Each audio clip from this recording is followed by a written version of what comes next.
Good morning, CYSAT. Welcome to the second edition of CYSAT, CYSAT 2022. It's a pleasure to have you all in Paris here at the Station F. My name is Matthew Bailey. I'm VP Space at CYSAT. CYSAT is a young cybersecurity company.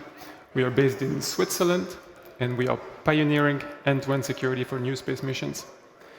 I'm also the co-founder and the event director of CYSAT. CYSAT is a young event we started last year. The first edition was 2021.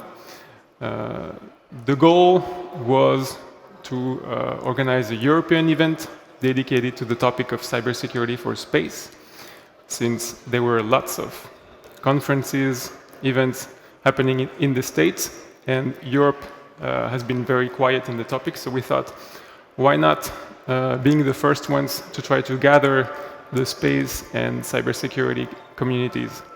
So the goal is really to open up, to bring space professionals and security professionals together in a single event, in a single place. Last year we had over 200 participants. We had all the big players of the industry participating either as sponsors or as speakers.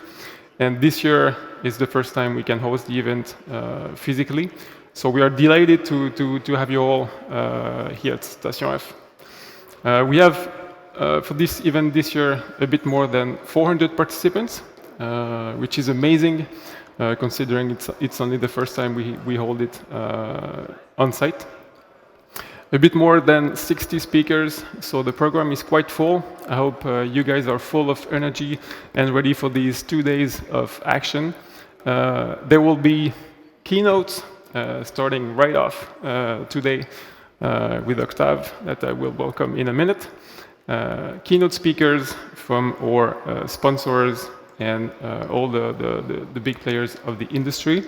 There will be panel discussions, the first one being at 11 about the risks, the cyber risks for the space industry. And then in addition to these workshops, keynotes, there are also workshops held at the French Tech Central. It's a room, separate room right there. You can see it on the front. The first workshop is actually at 11, and there are some workshops throughout the day, 11, 2, 3, 4, and 5, organized by our sponsors, Rea Group, GMB, Yes We Hack, CYSAT, and Leave Space. And this is for me also the chance to thank, obviously, all our sponsors that really make the event possible. It's really a startup approach, an entrepreneurship story. So we thank the sponsors that believe in us, that believe in the necessity to hold such an event, and especially the European Union Agency for the Space Program, EUSPA. You see their stand there. Hi there. Thank you so much. They are our platinum sponsor this year. They were also present last year. So thank you so much to all the EUSPA team. We are delighted to have you, and again, you make it possible. Thanks to all the other sponsors, Gold and Silver. There will be keynote speakers from all these companies throughout the 2 days, and we would like to thank you very much. And thanks also again to the organizing team of CYSAT. We are right there if you want to meet the CYSAT team. All right. Without further ado, I'd like to introduce the first speaker of the day. His name is Octave KLABA. He's a celebrity in France, can we say that? Especially for people working in tech. We all have heard of Octave and the legendary story of the self-made man, founder and chairman of OVH Cloud, starting as a family business in 1999, if I'm correct. You can tell us later if I made any mistakes. With your brother and sister and father. And now you went public last year in 2021. Large company also conquering outside not only Europe, but also the US, across the Atlantic. We'll talk about that later. So when we thought about a key player on the European scene, and considering the importance of cloud services for the storage and analytics of space data, we thought it would be ideal to have Octave and OVH Cloud participating to CYSAT. Octave said yes, so we can't believe he's actually here with us this morning. I can't wait to talk about space, and especially considering all the initiatives going on in the US, and to see how Europe and European entrepreneurs are responding to these initiatives. So please help me, big round of applause for our first guest, Octave KLABA.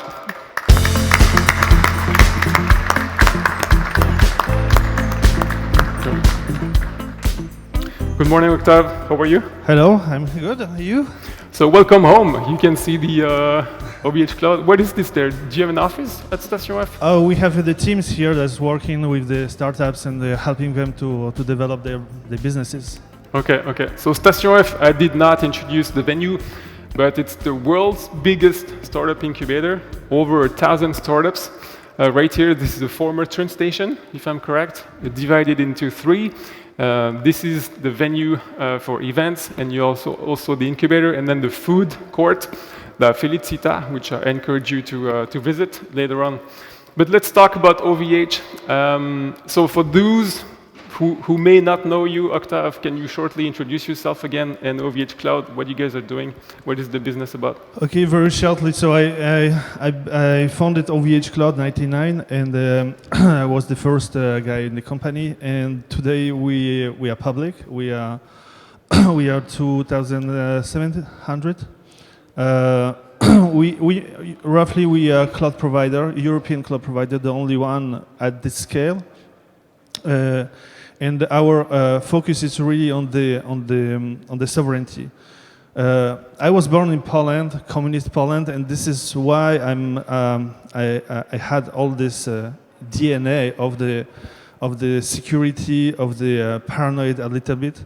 And when I built OVH Cloud during all these 20 years, I built that in this way of making the walls between the different countries, between different jurisdictions, legal, and this is the way that I build all the European space. Also, when I went to Canada to build the data center in the US, we made all these legal isolations between the companies, so we can deliver this promise to our customers that the data that store in our cloud, it's secure. There's the only guys that can access that. It is only our customers. And then they can compute and extract the value from this data, and they will be the only one. So in this sovereignty journey, we're talking about the data, but also technologies, operations, things. It's the purpose of this speech, but we are really focusing on this kind of topics. Okay, so again, to recap a bit the story, so you were born in Poland, came to France, starting your business from scratch, really connecting cables, trying to make it work, make it happen, and then how did you manage the scale of this, of the growth of the company? So not only having customers in France, but also in Europe, and now over the ocean. How do you manage that? So I build the plans for 5 years, every 5 years. So the first 5 years is really building the company and having the first data center. Then we made the Europe, when I created about 12, 14 subsidiaries in Europe. Then it was the time to go outside of Europe. So we went to Canada, we went to the other countries and built the additional products. Last 5 years, it was building additional data center and have a global presence. And building the additional products. So this is why we raised 5 years ago 250 million. Last year we went public because we have still this vision about 20 years about what this company has to be, how this company will help the customers, specifically in Europe. And we need to build additional products. We need to be global, having the geographic extension, and going after different kind of the customers. We started with being fully digital. Then we went to the customers, enterprise customers. Now we are on the wholesale market also. So for me, it's a 3 dimensions expansion, and I'm thinking the 3 dimensions, going after new products, new segment of the customers, and new geographies. Okay. I have a ton of questions for you, Octave. Thanks again for being here. We want to talk today about space and about cybersecurity. Maybe let's start with space. Do you have in the OVH Cloud data centers data that are coming from satellites? Do you have customers? Yeah, of course. I think there's a lot of customers coming from Italy. That's Italy. In the space. I don't know how many of you are Italian. Yeah, we have a bunch of there too. Yeah, we have Serco is one of our customer. He stored the data of the images of the Earth. Geos also. There were so many others that started to host the data in this sovereignty needs that has to be totally isolated from the for the American guys, and to help to build the European ecosystem of the startups and the companies that they explore all this data and to create the new needs. This is why, for example, I invested in Aerospace Lab, that is a Belgium company that's want to build 2 satellites per day, and to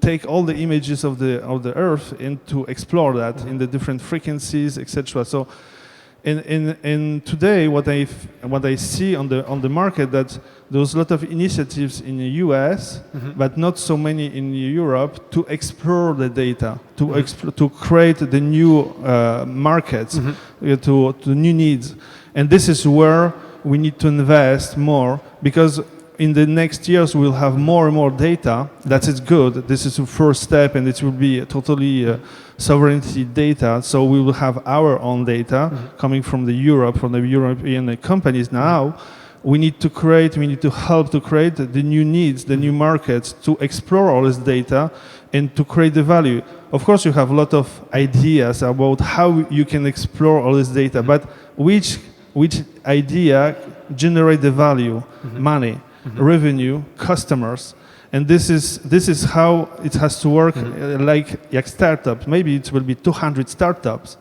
that they will access all this data, and maybe just 10 or 20 will make money.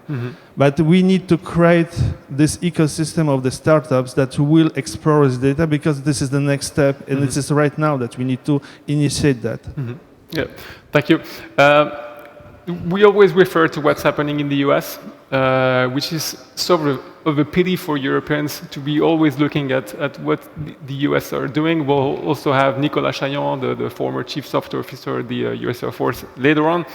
How do you see what's happening in the US? Do you see them as competitors or being ahead, or do you also have a vision for Europe, for your own business, trying to be more innovative and overcome what they're doing?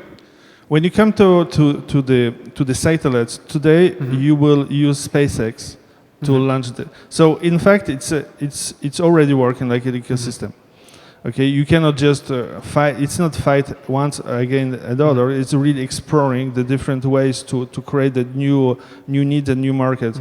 So today, because of this huge reduction of the cost of launching of the satellites, new things can be possible, and the new things is just building. So on this level, Europe is not there at all.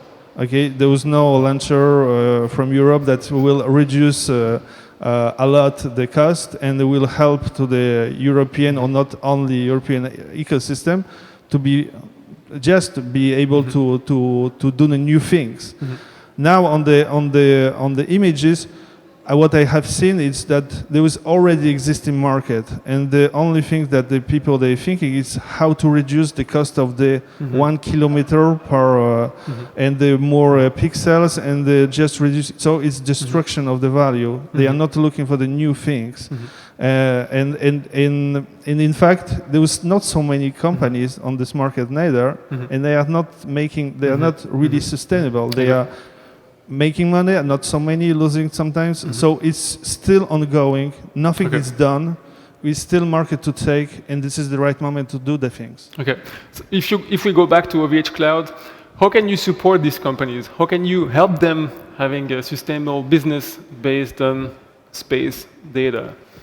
Of course, you have the cloud computing products. Okay, you have storage, you have AI, you have a lot of things, but this is just common. Okay, there's nothing new on that. What I have seen that there is, when you have more and more satellites, you have more images with more pixels, you need more data to go from the satellites to the Earth, and this is where we are struggling. So, for example, with Aerospace Labs with Benoit, he had the idea to use the optical transmission from the satellites to the Earth to transmit more data, 40 gigabytes of data, and I hope that we'll go in this POC that will deploy the first station, and of course we need a part of the Earth that there is no cloud, because optical we don't go with the cloud. So we are looking for the space in the Earth, specifically, Nevada, the things like that. There's no so many clouds to make some tests and to see if we can transmit a lot of data in a few minutes, 3, 4, 5 minutes, that will just push a lot of data and to store very quickly and then distribute that across the different clouds. So the innovations like that, I love that. This is exactly where I want to work with the different companies. If you have the ideas like that, the crazy ideas, we need to go after all these crazy ideas, because this is like innovation is working. You do the investment of on Aerospace Lab on a personal basis, I believe. This is correct. And I guess from an OVH Cloud point of view, you're not having plans for sending satellites with OVH Cloud, not launching a cloud in the space, or you'll stay on ground? Not yet. But on the satellite there's two big markets. It's telecommunication and the observation of the Earth. So on the telecommunication, you have already so many companies, and this is a good next step. And there is already initiative, none in Europe. I think now that we have so many European Commission woke up, and now they will put the money. But okay, it's still a public way of investing, so it's not private. It will be private a little bit, but in fact it's a public initiative. It's not private like in US. And on the observation, it's like Aerospace Lab, like the other startups. I have been seeing that on the market, because it's really what the value is. Now we really know what happened on the Earth and how you can explore different frequencies of what happened on the Earth. Okay. Can you share maybe some examples, but the use cases maybe from your own clients of what they are doing with OVH Cloud services based on space data? We talk about storage, but also data analytics. You mentioned AI. What is possible? What can you do on ground using these services and these data? There's a lot of examples, but I just give one. Now it's a big topic. It's gas. Okay, you have from Russia to Europe, you have gasoducts, etc. There's the leaks on that. How you can detect the leaks on all those gasoducts and to be able to reduce these leaks to reduce the CO2 impact. Just that, okay? And don't talk about the money that you can save just not having the leaks.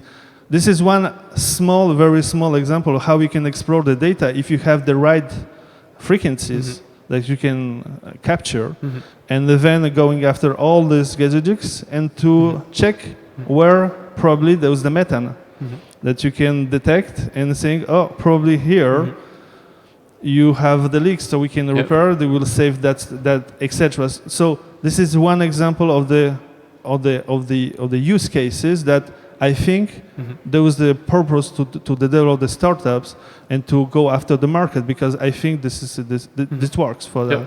And there was so many others. Yeah. And yesterday, when I was preparing this talk and this interview, I just came across a press release by OVH Cloud of you guys offering free credits to space startups through the ESA. In Italy, specifically in Italy. For Italy. We love Italians. Okay. So I think, if I'm not mistaken, you're offering 100K worth of credits on OVH Cloud for these startups that have a connection with space. What is the goal? What are you trying to do? You're trying to encourage these startups to use your services because you believe in the With Circle, we've been talking about how we can we can give images to the startups so they can start. Of course, when you create, you have an idea saying, hey, I woke up this morning, I would like to create the startup that will explore the data. The first struggling is not money; it's how I can have the data, how I can access images, and you see very quickly that you can download small images of the cities, of the areas that you are interested in. But if you want more quality, we want to have more often images that is coming every day, every week, every month.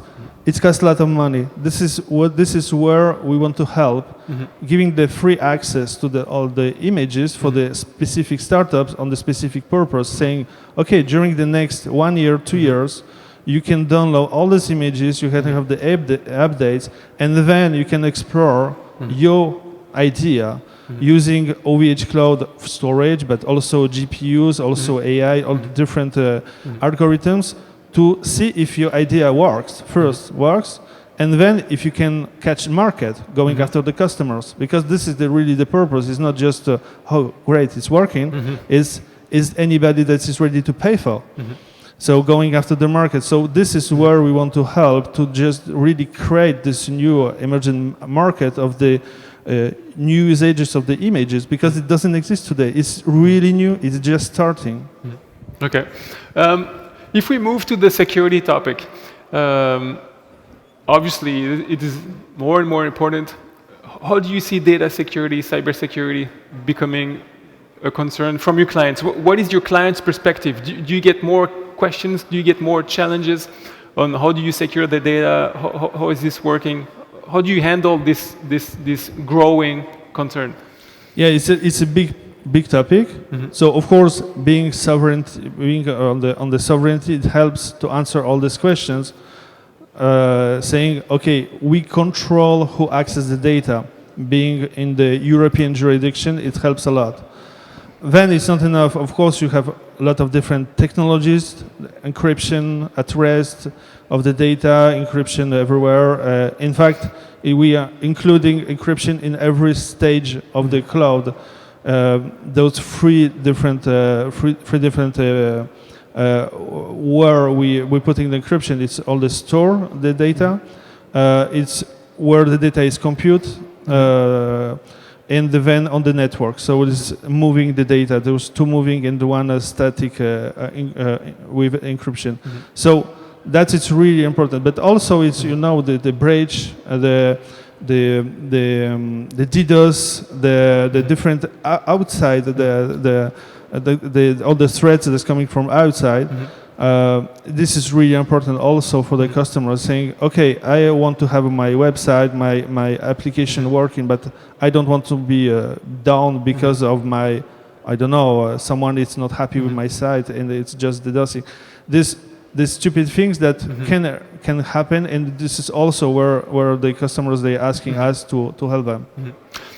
Do you intend to develop security products, technology solutions internally at OVH Cloud? Do you have a big security team? Do you work with partners, startups? What is your approach as a company? All of them. On the security, you are never done. Okay, you cannot sleep well. There's no. no way that you can say, okay, it's done. So we have, of course, internal teams that on the SOC that's working every day, every night, every minute to work on the infrastructure and all these internal things. So of course we have for the people, that we employees, all the security, the VPNs, all the network, etc. On the emails, the things like that, and from the external point of view also. So this is our common protection. We are working with the startups that they have technologies that we are interested in, so we help them to develop that. And sometimes we are interesting to make the acquisition. Sometimes it's just one customer, like the others, to use this technology. And of course, you have some others, really respected companies that deliver some kind of the features, hardware, and etc. for to store the data, the keys, to make the encryption, to make a lot of different things that we work with. So in the security, you have to work in the ecosystem and to take the best of what is on the market, and you have to excite the market. You have to work with the startup to help them to create the new technologies that you will need in the future. You cannot just saying, I will do everything on my own. There's too many different topics, and you need the startups to work on the very, very edge-cutting technologies that we'll need in the future. Given the current context, I have to ask you this question. Did the invasion of Ukraine change anything in your business? Anything in the way your customers are looking at things, or their infrastructure, the data? Did it impact OVH Cloud at all? Oh, so for me, it's not surprise. Okay, this is because I was born in Poland. Okay, in the community. So what happened in Ukraine? It just what happened last century. Okay, across all the century, and this is the way they build OVH Cloud. So for us, it's just proof that the purpose, the why this company has to work in this way.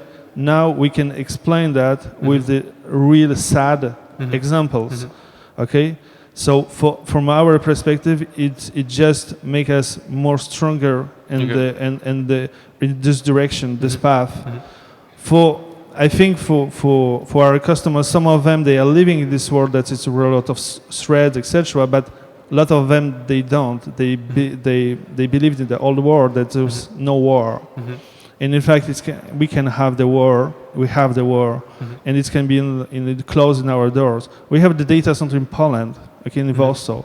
It's also we had the calls from the politics from Poland saying how secure it is. How it can be sustainable, etc. We have the network going from Poland for Ukraine, or Moscow going out. We have seen the things on that. So all that it's real. It's just having it happens. No impact on our side, on the teams, of course, and but we seen that. The mentality, this kind of the naivety, it's now we see that all what we build, it's really for real, and the customers they are happy seeing that we already answer all these questions, but we need to do more, and we need more support. Usually from Europe, from European community, saying we need to build this European ecosystem with the startups, with all these companies that can work together with the sovereignty way of thinking. Okay. I still have a couple of more questions. I just also want to emphasize that for the online participants, please use the chat to ask your questions to our speakers. I'll do my best to see them popping up and asking them to the speakers, so don't hesitate. We'll also try to take questions from the audience if you guys have any questions. One of the big aspects we wanted to emphasize this year at CYSAT was ethical hacking, bringing hackers in to get their opinion on the security and just being inspired of what other sectors are doing to improve the security and using ethical hackers. Do you use these services? Have you done that with OVH Cloud? What is your opinion about ethical hacking? Yes, we have. You talk about, for example, we use them bounty programs with them, saying, okay, test OVH. If you find the bridges, you will be reward. Okay, and we are using Yes We Hack. For perfect. Yeah. So our sponsor this year, Yes We Hack. They are right there. We've been using them for years, and it's working so nice. So this is kind of the initiative that we using. You know, in the satellites, there's a lot of new challenges because, of course, as you can imagine, it's a Linux in the satellite. Okay, Linux, SSH, everything that you know, it has. In fact, it's in the satellite. But how to make the satellites really like bunker that you cannot access that, or you can access easily to make what you have to do, but not the others. So all these skills, all these new features, this is also a lot of topics that has to be developed in the startups. It's everything. It's so exciting moment. There was so many things to build from scratch, and just for the new needs. So it's perfect moment to having just wake up in the morning and to create the next startup. Yeah, I totally agree with that. Great. Maybe one last question, and then we'll have to move on. On a more personal basis, what is your connection with space? So, again, sorry for the comparison with the space entrepreneurs in the US, Elon Musk, Jeff Bezos, all these guys going. Do you want to go to space? Do you want to found a company related to space? Do you want to found a launcher? What is your personal endeavor besides the investment at Aerospace Lab? You know, I'm a guy of 20 years. Okay, I still think about 20 next years, and I have chosen my topics. That is cloud. I have chosen 4 of them for the next 5 years. Okay, so I don't know what will happen in 5 years, but for the next 5 years, I have chosen 4 topics. So of course, OVH Cloud. I bought another company that name is Shadow. That we are building European Office 365. Let's say that.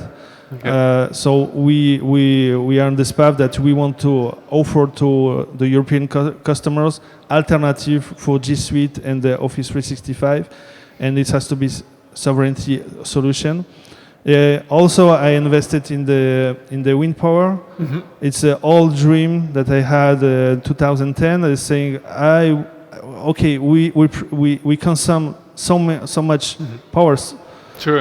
And we need to make it cleaner. So I invested 2010 in a small startup to create the new kind of the wind power, and I bought this company from OVH to develop that. So now we are making a POC of 20 wind tower, and its POC is most expensive of my life. It's 40 million just to see if the idea that you had works. Yeah.